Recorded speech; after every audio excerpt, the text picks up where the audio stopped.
मेरे प्यारे बच्चों, मैं आपको यहाँ एनसीईआरटी का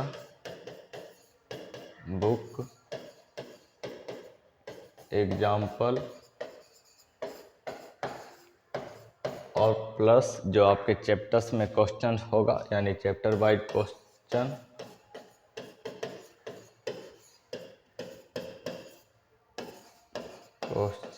एक का को पढ़ाने जा रहा हूँ। आप इसे पढ़िए और सीखिए। आशा है कि किसी न किसी का भला होगा। चलिए, सबसे पहले हम एनसीईआरटी में लेसन फर्स्ट शुरू करेंगे, वास्तविक संख्या। तो वास्तविक संख्या को समझाने से पहले कुछ कॉन्सेप्ट होते हैं, उन्हें आप समझिए।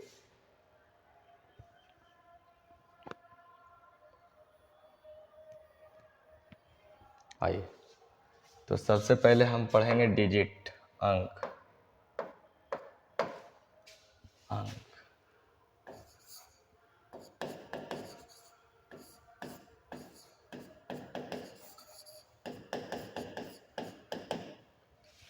तो अंक है क्या? एक चित्र है या एक फिगर है? चित्र या फिगर जिसके माध्यम से संख्या को हम दर्शाते हैं।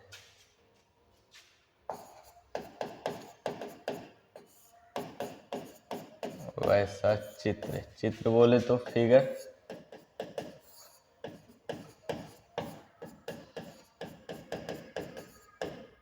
जिसके द्वारा संख्याओं का निरूपण किया जाता है। संख्याओं का निरूपण किया जाता है।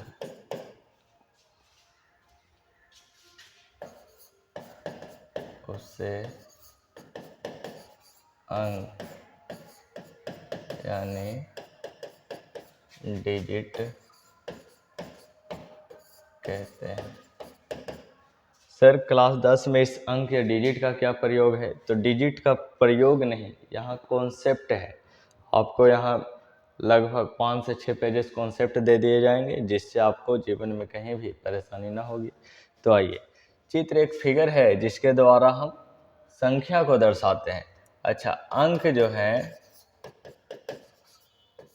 अंक कुल 10 होते हैं। कौन कौन भैया?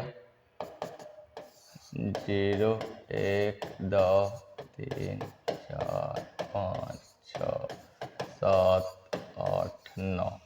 0 से लेकर के 9 तक अंक हैं और अंक अकेले होते हैं।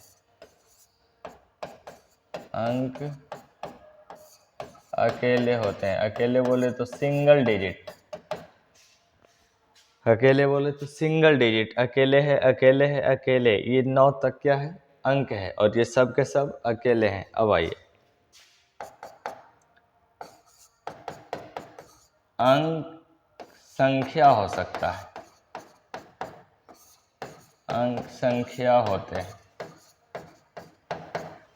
जैसे देखिए 25, इसमें 2 अंक है, एक 2 और एक 5। इसमें 2 अंक है, एक 2 और एक 5।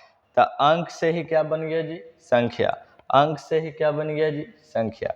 इसे संख्या कहते हैं। तो अंक संख्या होते हैं। तो एग्जाम्पल इसको समझ लीजिए, कुछ भी आप लिखिएगा।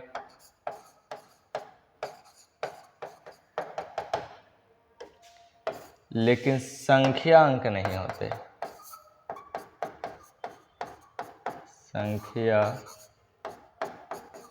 अंक नहीं होते।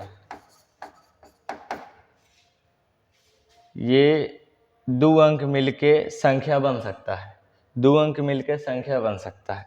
लेकिन अगर हम लिख दे कि ये जो संख्या है ये अंक है, तो ये ऐसे संभव नहीं, क्योंकि ये अकेले नहीं है। तो 2 गो मिला हुआ है साथ, इसमें देखिए 3 गो मिला हुआ है साथ, इसमें देखिए 3 गो मिला हुआ है साथ, इसमें देखिए 3 गो मिला हुआ है साथ। तो ये कभी भी अंक नहीं हो सकता है। ये हमेशा क्या रहेगा?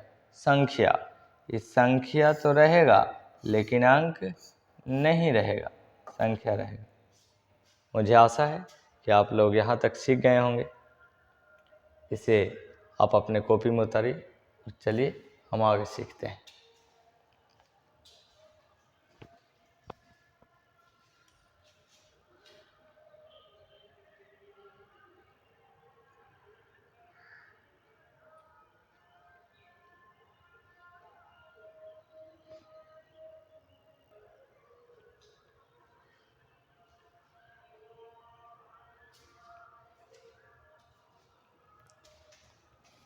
विद्यार्थी जी, आप अंक के बारे में जानकारी ले चुके। अब देखिए इन सभी अंकों में जो हमारा 10 अंक है, 1 2 3 4 5 6 7 8 9 10, ये जो 10 अंक है उसमें सबसे महत्वपूर्ण 0 होता है, शून्य होता है। तो सभी अंकों में महत्वपूर्ण अंक शून्य होता है।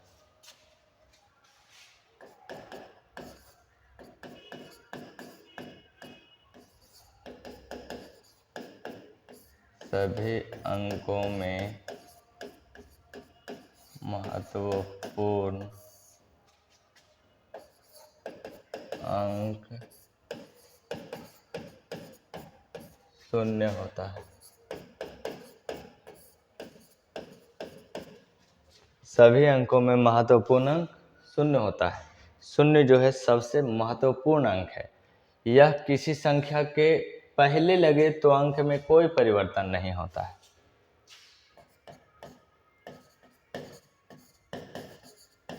यह किसी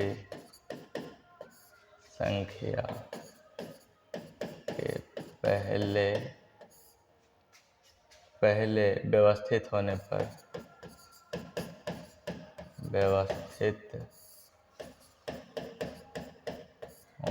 पर कोई प्रभाव नहीं डालता।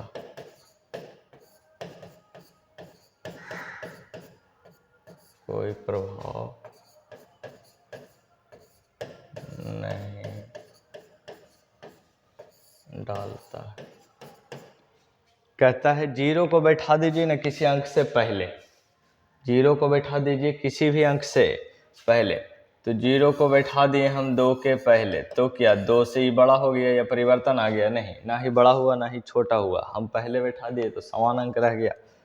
अब इसी में देखिए आगे, अगर हम 0 0 बैठा दिए 6 के आगे तो भी ये 6 के बराबर है। कोई भी परिवर्तन होने वाला यहाँ नहीं है। आप 0 0 0 बैठा दीजिए किसी भी अंक के पहले, इसमें कोई परिवर्तन हुआ। 2 के पहले बैठाए 2 रह ही गया, बराबर है आपस में। 6 के पहले 2 बैठाए फिर भी 6 रह गया, कोई परिवर्तन नहीं हुआ। 3 बैठाए वही रह गया, कोई परिवर्तन नहीं हुआ। इससे हमें ज्ञात होता है विद्यार्थी जी कि अगर शून्य को पहले आप व्यवस्थित कर देते हैं तो अंक में परिवर्तन होता नहीं है। अब शून्य को बाद में रख करके देखते हैं। यह किसी संख्या के बाद व्यवस्थित होने पर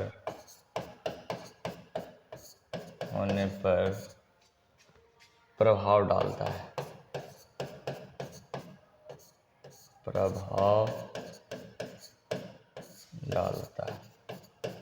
इसका अर्थ क्या है विद्यार्थी जी कि अगर आपके पास 2 रुपया है, उस पर 1 शून्य बैठा दीजिएगा तो 20 रुपया हो जाएगा।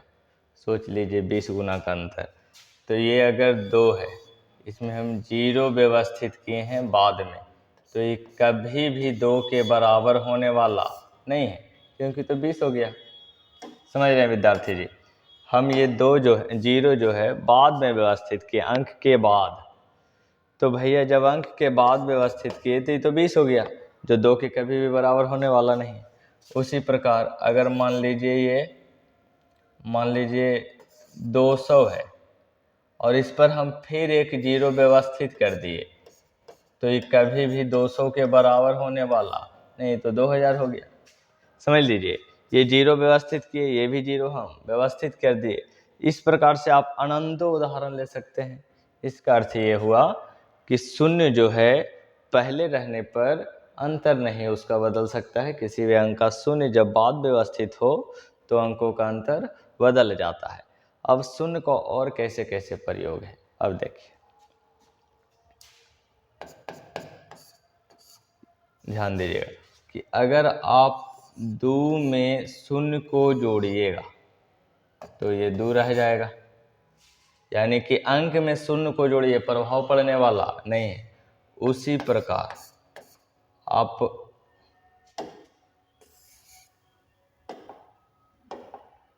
2 से किसी मतलब अंक से किसी शून्य को घटाइए तो भी प्रभाव पड़ने वाला है नहीं। 2 माइनस शून्य तो 2 ही रह जाएगा। 2 में कुछ जोड़ा ही नहीं तो 2, 2 से कुछ घटा ही नहीं तो भी 2। यानी जोड़ने और घटाने पर, शून्य को किसी भी अंक के साथ जोड़ने घटाने पर उस पर प्रभाव पड़ता नहीं है, असर पड़ता नहीं है। शून्य को किसी भी अंक के साथ योग और गुणा करने पर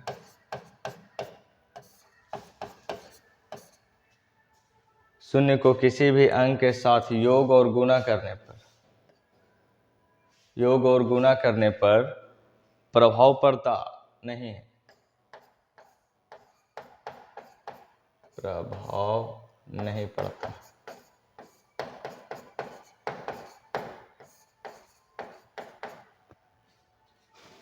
शून्य को किसी भी अंक के साथ योग और गुणा करने पर प्रभाव पड़ता नहीं है। जो आप योग और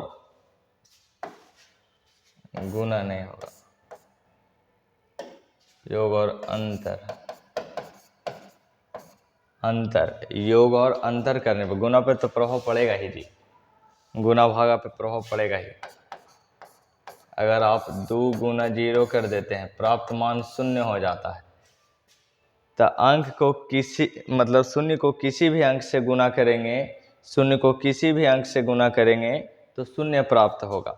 अच्छा, इसी में आइए कि 2 भागा अगर 0 कर देते हैं तो क्या होता है। 2 भागा अगर 0 कर देते हैं तो क्या होता है, तो इसका पहले यहाँ लिख लीजिए। अगर हम 2 को यानी कि अंक को शून्य के साथ गुणा कर दे, अंक को शून्य के साथ गुणा कर दे, प्राप्त मान शून्य प्राप्त होगा।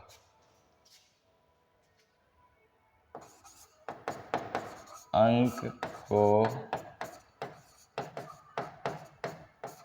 शून्य के साथ गुणा करने पर, ये अंक था, किसके साथ गुणा किए, शून्य के साथ। अंक को शून्य के साथ गुणा करने पर प्राप्त मान शून्य होता है, प्राप्त मान शून्य होता है। विद्यार्थी जी, अगर अंक को शून्य से भागा दे देते हैं तो क्या होता है, तो ध्यान दीजिएगा। यहाँ पर पहला वाला को हम में लिखते हैं, दूसरा वाला को से लिखते हैं, यह भागा का नियम है। में और से, तो से भागा देते हैं में, से भागा देते हैं में, यानी इधर से और बीच में, से के जगह शून्य, यानी कि शून्य से भागा देंगे 2 में, शून्य से भागा देंगे 2 में, शून्य से भागा देंगे 2 में। तो मान लीजिए हम 1 से भागा दिए, तो 0 गुना 1 करेंगे, क्या प्राप्त होगा, शून्य। छोटा है, 0 गुना 1 क्या प्राप्त होगा, शून्य। क्या आ गया जी, 2। फिर अगर 2 से हम भागा देना चाहे, शून्य से भागा दे रहे हैं 2 में, हो सके 1 बार में, 2 बार में, किसी भी बार में देते हैं, तो 0 गुना 2 देते हैं, फिर शून्य प्राप्त होता है और घट के फिर 2 रह जाएगा। इस प्रकार हम देखेंगे विद्यार्थी जी कि जो हमारा 2 है वो हमेशा रह जाता है, चाहे कितनों भी अंक से गुना करते जाए, कितनों भी गुना करते जाए, अनंत तक गुना करते जाए, यही प्राप्त मान आपका आंसर होता है। इसका मतलब आप कह सकते हैं कि 2 में भागा दे रहे हैं किससे? 0 से, यानी अंक में भागा दे रहे हैं किससे? शून्य से। अंक में भागा दे रहे हैं किससे? शून्य से। 2 क्या है? अंक है। अंक में भागा दे रहे हैं किससे? शून्य से। अंक में भागा दे रहे हैं किससे? शून्य से। अंक में भागा दे रहे हैं शून्य से, तो प्राप्त मान हमारा क्या होगा? अनंत। अंक में भाग दे रहे हैं शून्य से, तो प्राप्त मान हमारा क्या होगा? अनंत। तो इसके साथ विद्यार्थी जी आपको यहाँ लिखना पड़ेगा, अंक के साथ या अंक में शून्य से भागा देने पर प्राप्त मान अनंत आता है।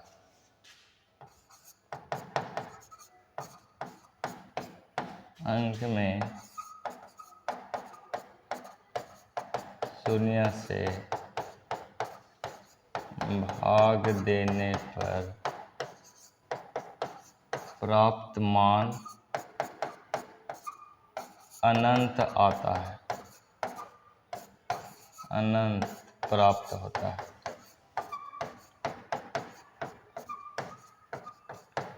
पुनः देखिए विद्यार्थी जी, यहाँ अंक था, भागा दे दिए शून्य से, यहाँ अंक था, भागा दे दिए शून्य से, तो हमारा प्राप्त मान जो आया है वो अनंत तक आया है। आशा है आप इसे समझ चुके होंगे। आप इसे नोट कीजिए अपने कॉपी में।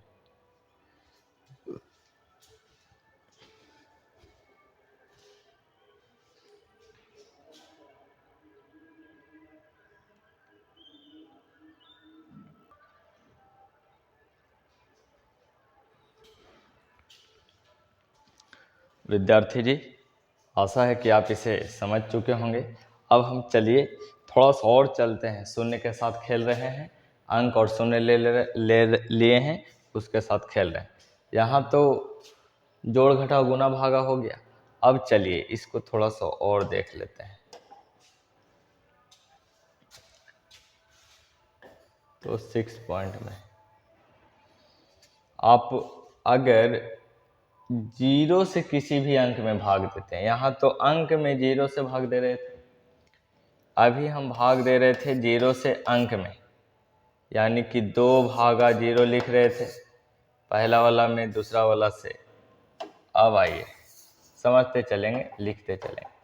अब आइए 0 भागा अगर 2 रहे, यानी कि 0 से भाग देंगे अंक में, तो अंतर होगा। पहले वाला को में और दूसरे वाला को से। में हमेशा बीच में, से हमेशा किनारे, भाग की क्रिया का नियम। में हमेशा बीच में और से हमेशा किनारे। इसके पहले जो हम भाग दे रहे थे विद्यार्थी जी,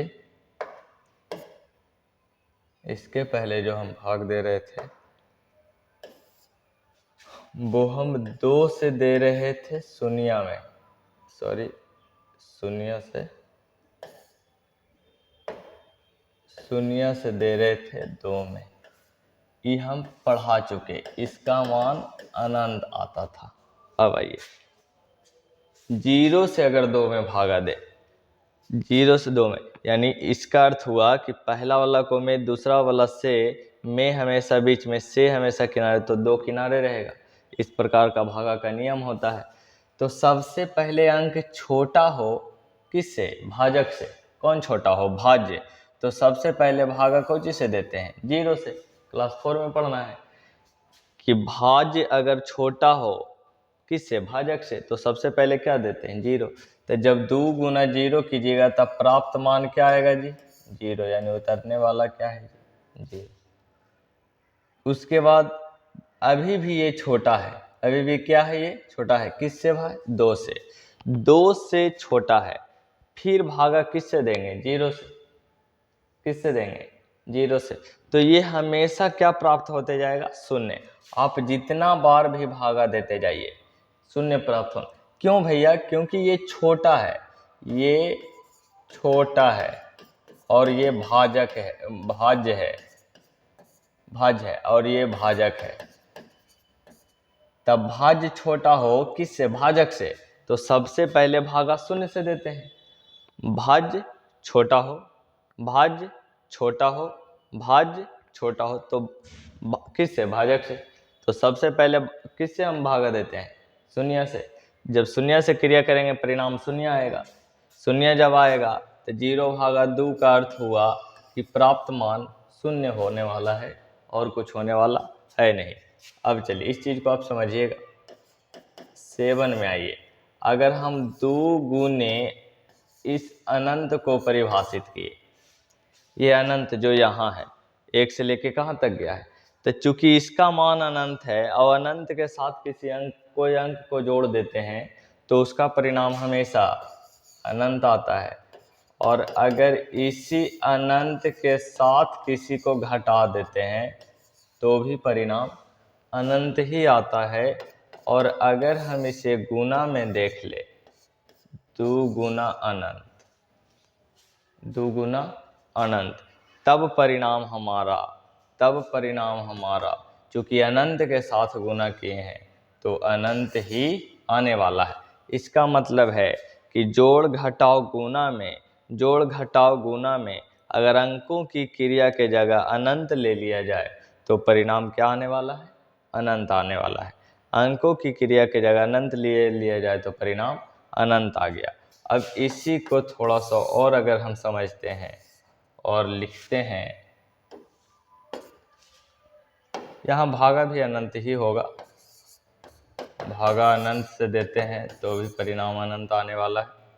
अनंत आने वाला है कि अंक आने वाला है, इस पर थोड़ा सा देख लीजिए पहले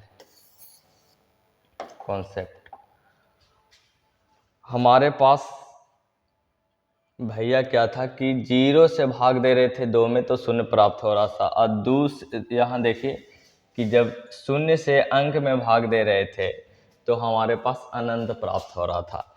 इसका मतलब है, एक और लिख लीजिए, 0 से अगर 0 में भाग देते हैं तो इसका मान अनिर्धार्य प्राप्त होता है। उसके बाद चलते हैं आपका बेसिक, इस प्रकार का भी हो सकता है।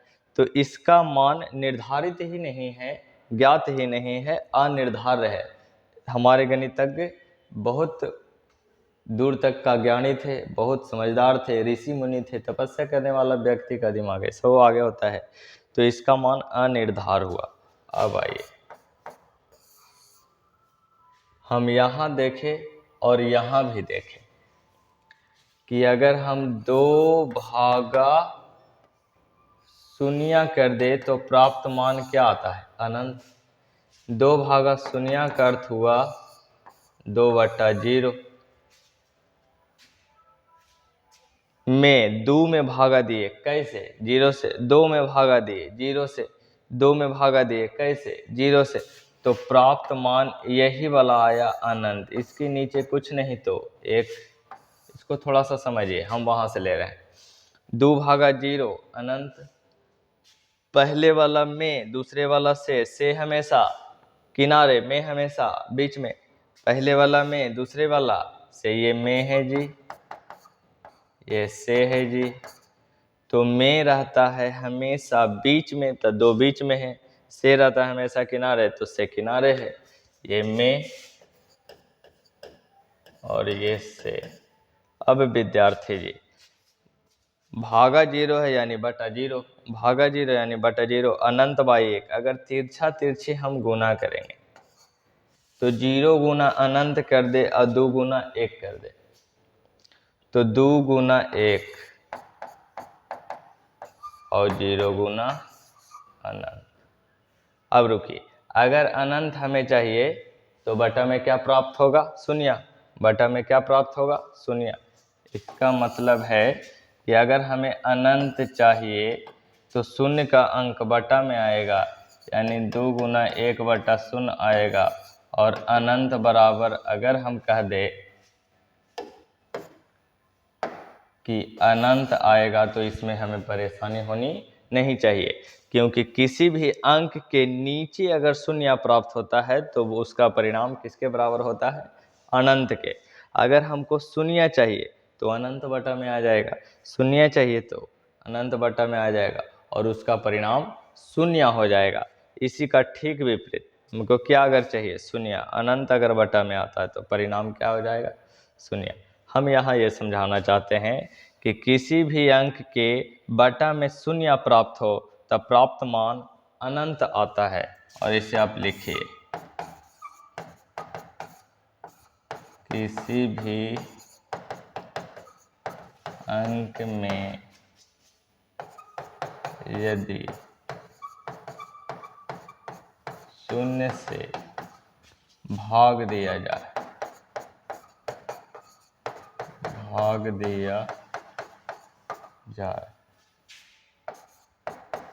तो प्राप्त मान अनंत होता है। ये आपका थोड़ा सा बेसिक था। अब हम आपको प्राकृतिक संख्या से लेके जितनी भी संख्याएं होती है उसका परिभाषा देंगे, एक्सप्लेनेशन देंगे, उसके बाद आपका थ्योरी चलेगा और फिर आपका प्रश्न चलेगा एनसीईआरटी। तो सबसे पहले मेरे बच्चों, मेरे विद्यार्थी जी, आपको इसे थोड़ा थोड़ा अभ्यास करके समझ लेना है। ये कोई ख़ास चीज़ है नहीं, आप इसे नोटबुक में नोट कीजिए।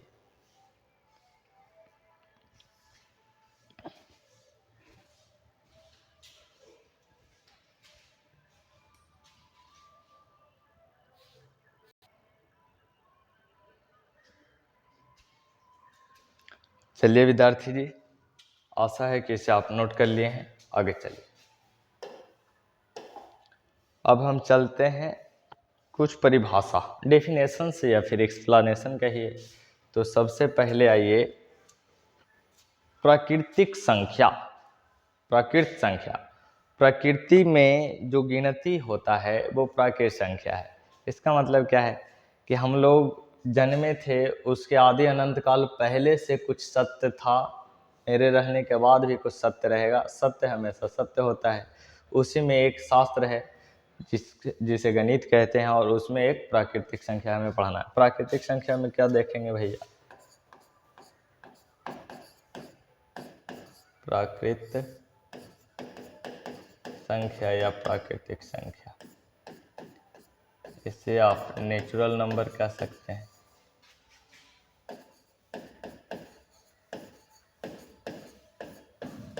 इसे प्रकृति की संख्या कहते हैं। प्रकृति की संख्या कहने का अर्थ है कि कोई कभी न कभी ऐसा हुआ होगा कि वो चीज़ों को गिनना शुरू किया होगा, या तो प्रकृति के द्वारा या तो किसी मानव के द्वारा। ये तो हमें उतना, चलिए, तो गिनना शुरू किया होगा। तो जब भी वो गिना होगा, तो मान लीजिए कि अगर हमारा पास 10 कलम है और इसे हम गिनना शुरू करेंगे, तो सर्वप्रथम हम एक ही से शुरुआत करेंगे। यानी चीज़ें जो है उसे काउंटिंग करने के लिए प्रथम जो नंबर होगा वो 1 होगा। यानी कि गिनती की संख्या को ही प्राकृतिक संख्या कहते हैं।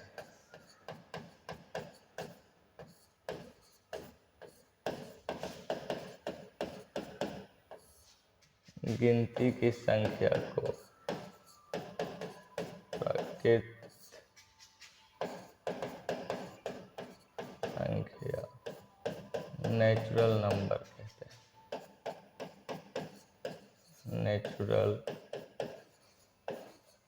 नंबर कहते हैं। नेचुरल नंबर को प्रायतः n से सूचित करते हैं। इसे n से सूचित किया जाता है। इसे n से सूचित किया जाता है। n बिलोंग, जहाँ n बिलोंग्स टू, आप क्या लिख सकते हैं? 1, 2, 3, 4, 5। और ये कहाँ तक जाएगा ये गिनती, ये हमें भी ज्ञात नहीं है। आप अगर बोलिएगा 10,000 करोड़, तो 20,000 करोड़ भी आपको बोलना पड़ेगा। तो ये संख्याएं कहाँ तक इनडिफिनिट, इनडिफाइन है। इसे आप अनंत बोल सकते हैं, अपरिभाषित बोल सकते हैं। अच्छा, एक चीज़ और मैं क्लियर करना चाहता हूँ, ये जो अंक बढ़ रहे हैं ये अनंत तक जाएंगे। और वैसी परिभाषाएं जो हम नहीं दे सकते वो अपरिभाषित होता है, यहाँ अनंत होगा। ठीक है, आगे आइए। प्राकृत संख्या के बाद पूर्ण संख्या।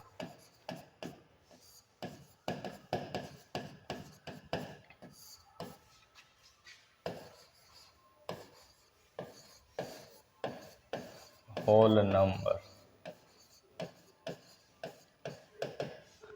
विद्यार्थी जी ये होल नंबर क्या है? तो ये जो आप गिने हैं ना उसके आगे शून्य लगा दीजिए तो वो होल नंबर हो जाएगा, पूर्ण संख्या हो जाएगा, यानी वो संख्या पूरा हो जाएगा। अभी ये अधूरा है क्योंकि 9 के बाद 10 कैसे लिखेगा। चलिए शून्य बताए थे कि अंक में शून्य सबसे महत्वपूर्ण है, शून्य पर ही तो खेला है। तो ये अनंत तक जा रहा है, लेकिन विद्यार्थी जी अनंत में ही शून्य जोड़ देंगे, इसी अंक में शून्य जोड़ देंगे, यानी कि 1 2 3 4 5 जो आपका जा रहा है अनंत तक, इसी में हम शून्य जोड़ देंगे विद्यार्थी जी। तो ये हो जाएगा पूर्ण संख्या, यानी कि गिनती की संख्या में शून्य लगाने पर, गिनती की संख्या में या प्राकृतिक संख्या में शून्य लगाने पर हमारा पूर्ण संख्या प्राप्त होता है। तो प्राकृतिक संख्या में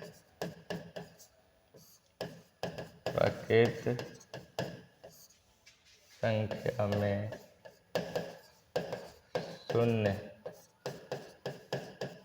लगाने पर प्राप्त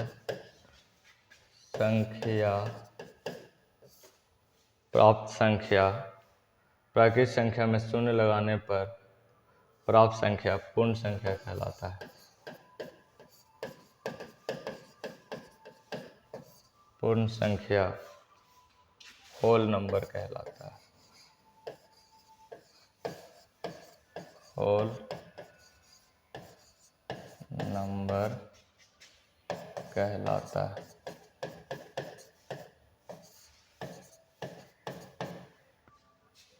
प्राकृतिक संख्या में शून्य लगाने पर प्राप्त संख्या पूर्ण संख्या कहलाता है। पूर्ण संख्या कब कहलाएगा? जब गिनती की संख्या में क्या लगा देंगे? शून्य लगा देंगे। गिनती की संख्या में शून्य लगा देंगे तो वो पूर्ण संख्या कहलाएगा। अच्छा, इसे W से सूचित करते हैं। इसे W आप एग्जाम्पल के रूप में लिख सकते हैं। अच्छा, इसे लिखते हैं थोड़ा सा।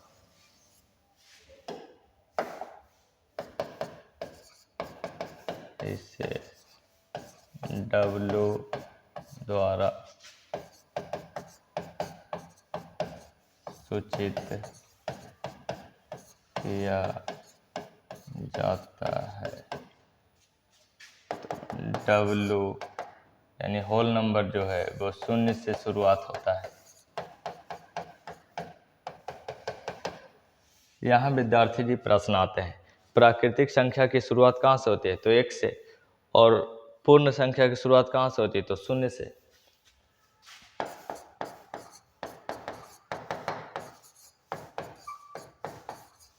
प्राकृतिक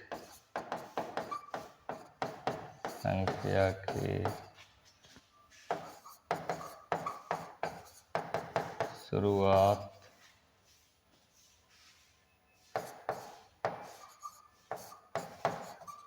1 से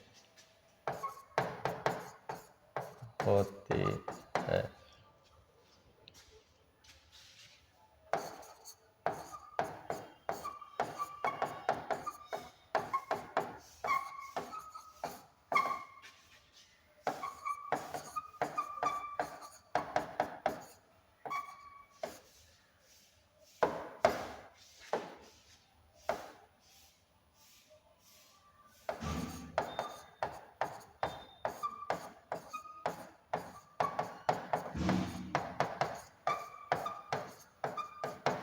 चलिए ध्यान दीजिए विद्यार्थी जी, कहता है प्राकृतिक संख्या की शुरुआत, ये जो आपका नेचुरल नंबर था 1 से शुरू हुआ तो हम लिख दिए। ये जो पूर्ण संख्या है उसकी शुरुआत यहाँ 0 लग गया तो 0 से होती है। आप इसे नोट कीजिए।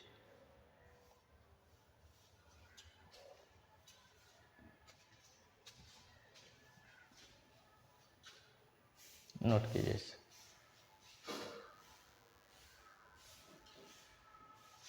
रोक करके आप नोट कीजिए।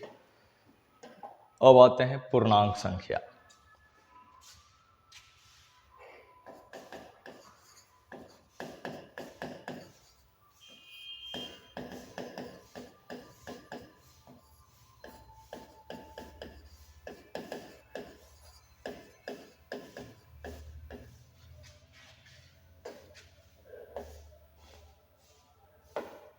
चलिए इंटीजर से बढ़िए।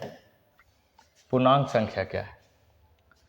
तो वैसी संख्या जो p बटा q के रूप में रहे, सॉरी पूर्णांक है, हाँ पूर्णांक है, तो वैसी संख्या जो धनात्मक, ऋणात्मक और शून्य से बना हो उसे हम पूर्णांक संख्या कहते हैं।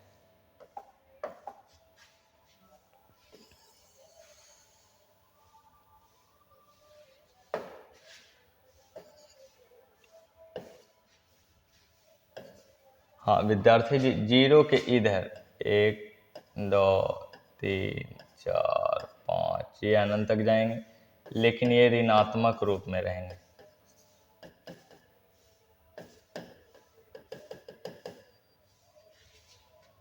और इधर 1 2 3 4 5 6 तो ये धनात्मक रूप में रहेंगे। अब इसे देखिए, ये तो हुआ धन संख्या, प्लस संख्या, और ये हुआ ऋण संख्या यानी माइनस संख्या, और ये हो गया शून्य, तो इसे कहते हैं ऋणात्मक संख्या।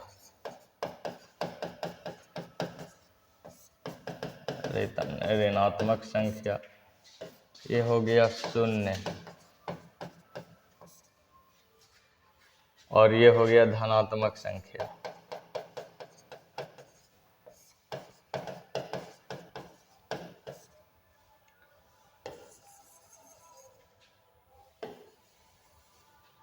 इसे कैसे पढ़ेंगे? तो धनात्मक, ऋणात्मक और शून्य से बनी हुई संख्या हमारा पूर्णांक हो जाएगा। धनात्मक, ऋणात्मक, शून्य से बनी हुई संख्या हमारा पूर्णांक होगा।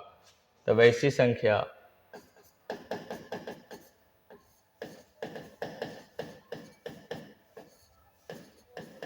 जो धनात्मक, ऋणात्मक तथा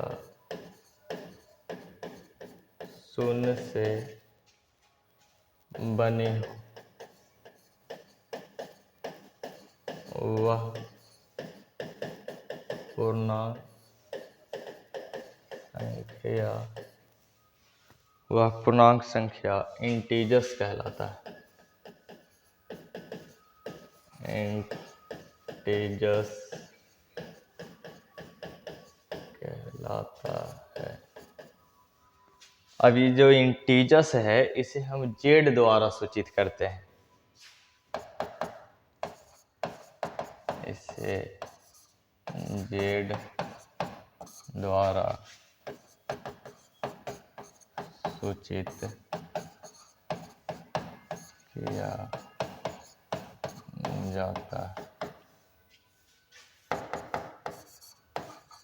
जेड का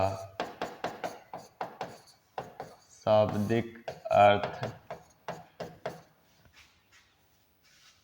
जहलीन होता है। जहलीन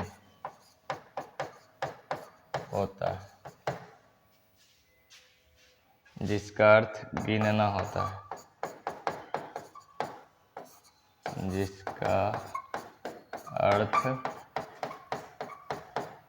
गिनना होता है।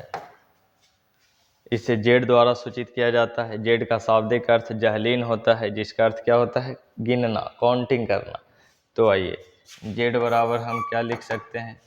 तो पहले आप -5, -4, -3, -2, -1 फिर 0, ऋणात्मक, शून्य, अब लिख दीजिए धनात्मक।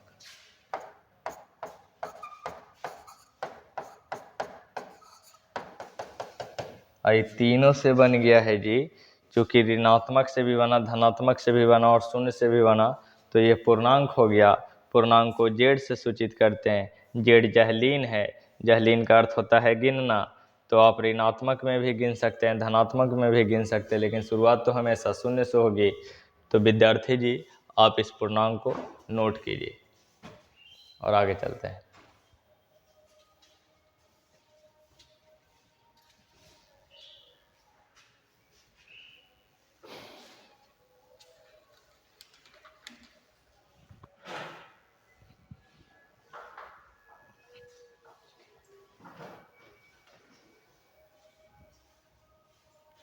चलिए आगे लिखिए।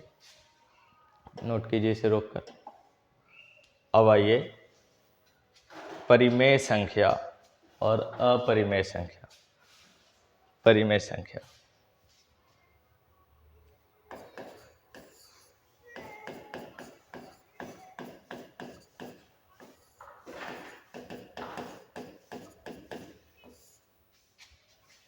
Rational number.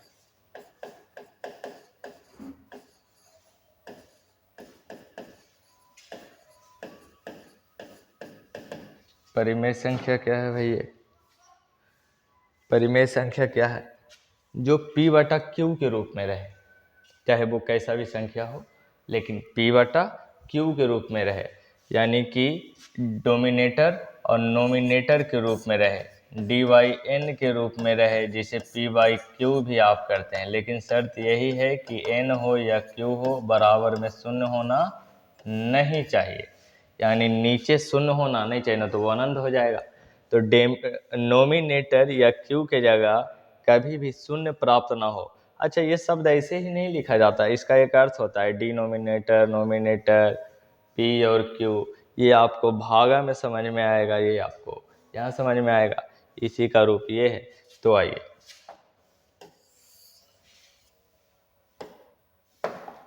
परिमेय संख्या, रेशनल नंबर।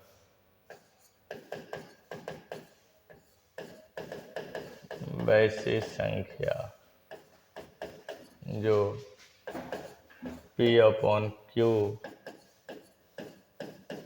के रूप में लिखा जाता है,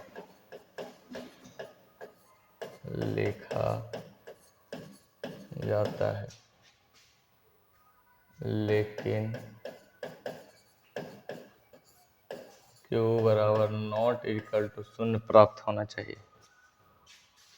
शून्य प्राप्त हो तो वह परिमेय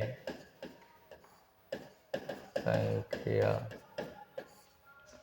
रेशनल नंबर कहलाता है। रेशनल नंबर कहलाता। रेशनल नंबर के बारे में कुछ जानकारी।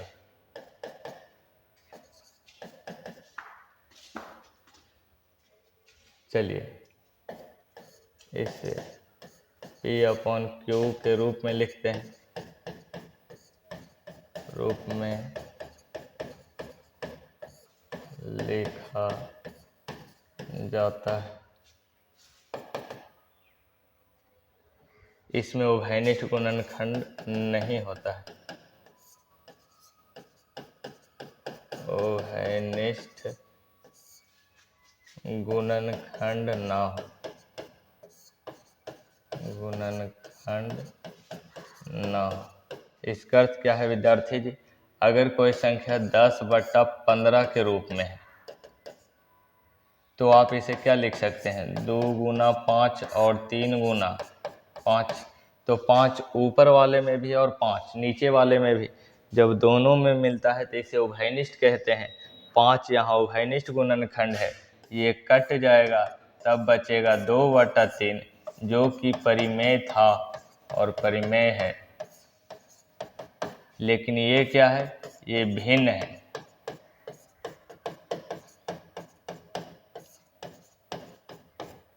देखिए ई भी p बटा क्यू के रूप में, ई भी p बटा क्यू के रूप में, लेकिन इसमें उभयनिष्ठ गुणनखंड नहीं है। जो उभयनिष्ठ था हमने काट कर निकाल दिया है। इसीलिए जब भी आप परिमेय पढ़िएगा तो आपको लिखना पड़ेगा इसमें उभयनिष्ठ गुणनखंड ना हो। जब उभयनिष्ठ गुणनखंड ना हो, उभयनिष्ठ गुणनखंड ना हो तो जब उभयनिष्ठ गुणनखंड ना हो तो इस रूप में आ जाएगा, यानी सबसे छोटा रूप में होगा। आप इसे यहाँ यह लिख सकते हैं कि यह सबसे छोटे रूप में होता है, छोटे रूप में होता है। क्यों? ये देखिए, यह सबसे छोटे रूप में होता है। इसका डिनोमिनेटर कभी शून्य होता नहीं है, इसका हर कभी शून्य नहीं होता, इसका हर कभी शून्य प्राप्त नहीं होता, शून्य नहीं होता है। इसमें मोटा मोटी पॉइंट बहुत ज़रूरी है कि भिन्न संख्या कभी भी परिमेय संख्या के बराबर होता नहीं है। भिन्न में उभयनिष्ठ गुणनखंड है, परिमेय में उभयनिष्ठ गुणनखंड नहीं है। तो भिन्न संख्या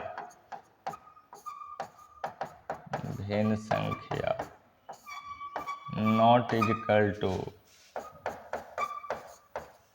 परिमेय संख्या। भिन्न संख्या विद्यार्थी जी कभी भी परिमेय संख्या के बराबर नहीं हो सकता।